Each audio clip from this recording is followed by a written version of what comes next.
Right breaking చేస్తున్నాం. Phone tapping కేసులో కీలక పరిణామం చోటు చేసుకుంది. బీఆర్ఎస్ సీనియర్ నేత మాజీ మంత్రి హరీష్ రావుకు ప్రత్యేక సిట్ బృందం నోటీసులు జారీ చేసింది. ఈ నేపథ్యంలో హరీష్ రావు విచారణకు హాజరయ్యారు. జూబ్లీహిల్స్ పోలీస్ స్టేషన్లో సజ్జన నేతృత్వంలో సిట్ బృందం ఆయన్ని పలు అంశాలపై ప్రశ్నిస్తుంది. ఇటు హరీష్ రావుకు సిట్ నోటీసులపై బీఆర్ఎస్ బగ్గుమంటుంది. ఇది కాంగ్రెస్ సర్కార్ డైవర్షన్ పాలిటిక్స్ లో భాగంగా జరుగుతున్న కుట్ర అని బీఆర్ఎస్ ఆరోపిస్తుంది.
ఫోన్ ట్యాపింగ్ కేసులో కీలక పరిణామం చోటు చేసుకుంది. ఇక బీఆర్ఎస్ సీనియర్ నేత మాజీ మంత్రి హరీష్ రావుకు ప్రత్యేక సిట్ బృందం నోటీసులు జారీ చేసింది.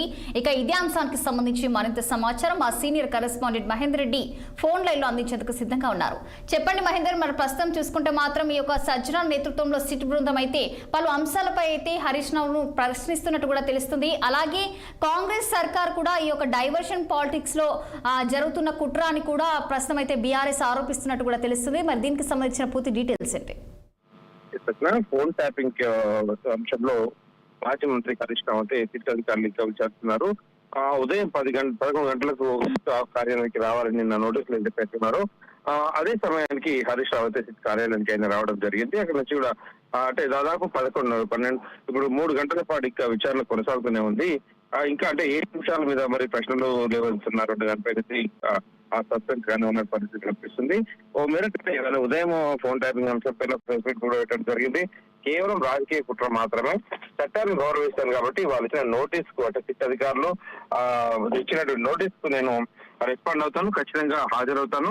తన అంశం తన ప్రమేయం ఏముంది అనే దానిపైన కూడా వాళ్ళు ఏ ప్రశ్నలు అడిగినా కూడా నేను చెప్పడానికి సిద్ధంగానే ఉన్నాను అన్నట్టుగా కూడా హరీష్ రావు అయితే చెప్పడం జరిగింది. మరి 2023 ఎన్నికల సమయంలో జరిగినటువంటి ఫోన్ ట్యాపింగ్ పైన హరీష్ రావు వాంగ్మూలాన్ని అయితే సిట్ అధికారులు నమోదు చేసినట్టు తెలుస్తుంది. మరి ఎన్నికల సమయంలోనే అంటే ఒకే రోజే 600 మంది కాంగ్రెస్ బీజేపీ నేతల ఫోన్ ట్యాపింగ్ జరిగినట్టు సిట్ అయితే గుర్తించినట్టు తెలుస్తుంది. మరి ఈ కేసులో నిందితులుగా ఉన్నటువంటి ఓ ఛానల్ ఎండి శ్రవణ్ రావు అలాగే ఎస్ఐబి మాజీ చీఫ్ ప్రభాకర్ రావు ఇచ్చిన స్టేట్మెంట్ ఆధారంగా హరీష్ రావును సిట్ అధికారులు ప్రశ్నిస్తున్నట్టుగా అయితే తెలుస్తుంది. అలాగే ఒకవైపు సిట్ విచారణ జరుగుతున్న సమయంలో జూబ్లీహిల్స్ పోలీస్ స్టేషన్ పరిసర ప్రాంతాల్లో బీఆర్ఎస్ నేతల ఆందోళనకు అయితే దిగడం జరిగింది.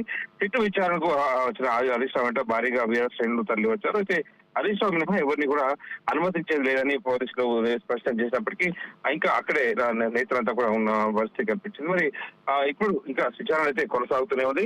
దేనిపైన ఏ అంశాలు మాట్లాడుతున్నారు, మరి ఎన్నికల సమయంలో జరిగిందా లేకపోతే అలాగే చక్రధర్ గౌడ్ వ్యక్తి ఇప్పటివరకు కంప్లైంట్ ఇచ్చాడు ఎఫ్ఐఆర్ ఏదో దాని మీద అయితే హైకోర్టులో సుప్రీంకోర్టులో కూడా హరీష్ రావుకు అనుకూలంగానే తీర్పు రావడం అయితే జరిగింది. మరి ఇప్పుడు ఏ అంశాలపైన మాట్లాడుతున్న దానిపైన ఏ అంశాలు ఏ ప్రశ్నలు లేవనెత్తున్న ప్రశ్న ఇంకా విచారణ అనంతరం హరీష్ రావు ప్రెస్ మీట్ కూడా పెట్టే అవకాశం ఉన్నట్టు తెలుస్తుంది.